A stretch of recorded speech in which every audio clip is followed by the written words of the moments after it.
Indonesia is moving to ensure Islamic preachers promote moderate Islam. The Ulema Council is the country's top Muslim advisory body and has launched a standardisation program to head off far-right, or for that matter, far-left Islamic thought. The council's move to curb the spread of radicalism comes after last week's suicide bombing found to be linked to the Islamic State terrorist group. Now, for more, our correspondent in Jakarta, Saiful Ismail, joins us. Saiful, tell us about the thinking behind the creation of this program.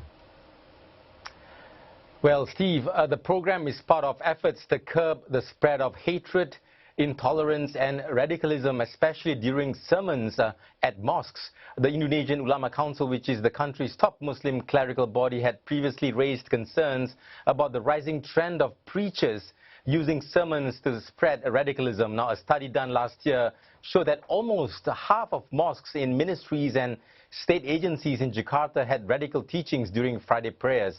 Preachers use sermons to speak and promote the concept of an Islamic State, and sermons can also contain elements of hate, especially towards religious minority groups. You may recall what happened to former Jakarta Governor Basuki Cahayapurnama, or more commonly known as Ahok, who lost in the 2017 gubernatorial election.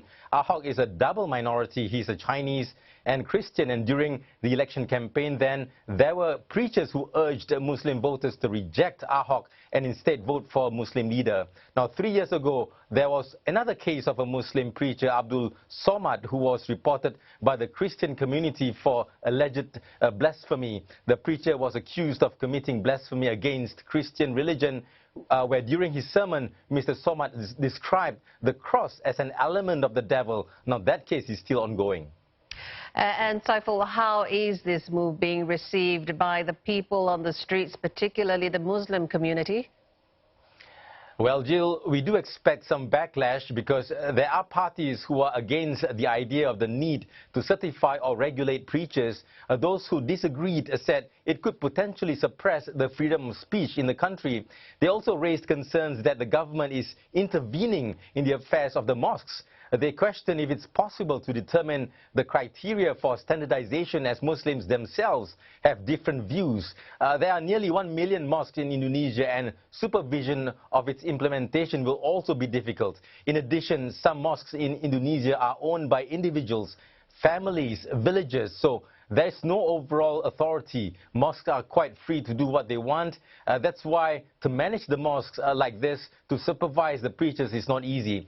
The idea to certify preachers is also not new. It first surfaced a couple of years ago, and there were a lot of discussions about it. The plan was met with backlash, and the Religious Affairs Ministry then did not proceed with the plan, and instead released in 2018 a list of 200 moderate Islamic preachers. Now, the government is treading this issue very carefully. We have to note that the current certification program is not done by the Religious Affairs Ministry, but by the Indonesian Ulema Council. All right, Saiful Ismail in Jakarta, many thanks for that.